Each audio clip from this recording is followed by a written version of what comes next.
Okay, let us see how to make a single transistor amplifier. This is the kind of circuit which must be familiar to you, where the base current is set by this base resistor, and you have the supply voltage coming to the collector through a collector resistor, and emitter is grounded. But here the biasing is fixed, base current is fixed. So we will do it slightly differently, like this one. So here the base voltage, we are putting a variable power supply here. So through by changing this voltage we can change the operating point, changing the base current, and we are just copying this part from our transistor characteristic circuit. Then here something is added. We take a 80 millivolt sine wave from here, and through a 10k resistor, this will change later, and through a capacitor it is fed to the base, and this input is monitored here. And this monitored input is amplified by using a gain resistor, and we can read it on A3. So after making these connections, it should look like something like this. So here you can see this sine wave, this is not connected. So now still we are having only the DC, the collector resistance 1k and a base resistance 100k. They are both connected to the power supply. So let us go to the transistor characteristics section and draw a couple of characteristic curves. We have to put the scope in the DC mode. So this is one, and then we will put one more just to have some idea about the voltages and currents. So you can see here at 4 microampere the collector current is around 1 milliampere, right? And also at 4 microampere collector current, when this is 1 milliampere, you can see 1 milliampere flowing through 1k, around 1 volt is dropped. So when we apply 5 volt, the collector is nearly close to 4 volts. But at this higher base current, the collector current is more than 4 milliampere. So more than 4 volt is dropped across the collector resistor, and our VC is now something around say 0.8 volts. So we have to operate in this region. Like when you give a signal, the collector voltage should swing from say 4 to 1 volt.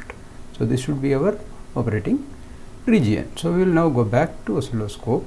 We will set the bias somewhere here in this point, the idling point, and then put the AC. So go to the oscilloscope and we put the supply 5 volt, and these we should set it to 80 millivolt and enable these and this. Okay, so now we can connect the AC signal. So at present it is given through a 10 kilo ohm resistance, and you can see the input here, output there is nothing because there is no biasing here.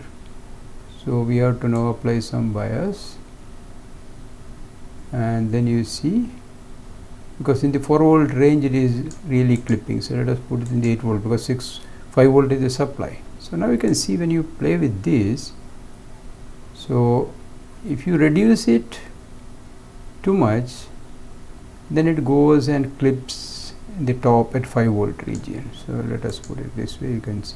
You can see that now. See, the top side is getting clipped at the supply voltage 5.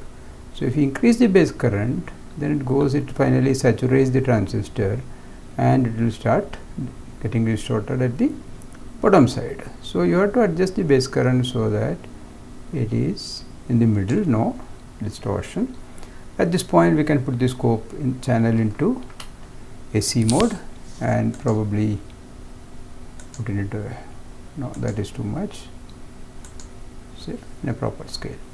So now you can see this is our input signal. So this input you have to divide by something like 38 is the gain, because I have put an RG of 270 ohms, and this is the output. So from these two you can calculate the voltage gain. So let us change the resistor so that our signal will reduce. We have put a 10k, now let us go for a maybe 22k. So we will change that.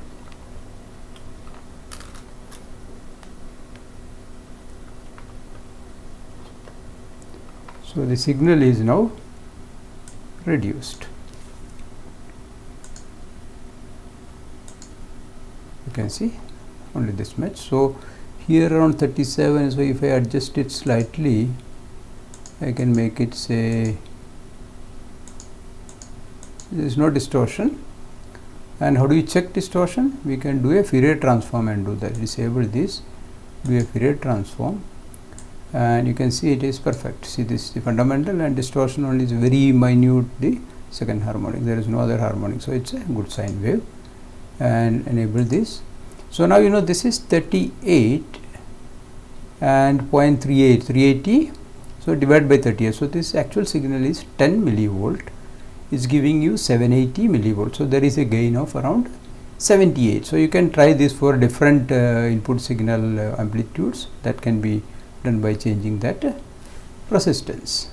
So this is how you can do that. Now at this point you can probably put an R1 and R2 bias network to replace this also, to make it look more like your conventional amplifier.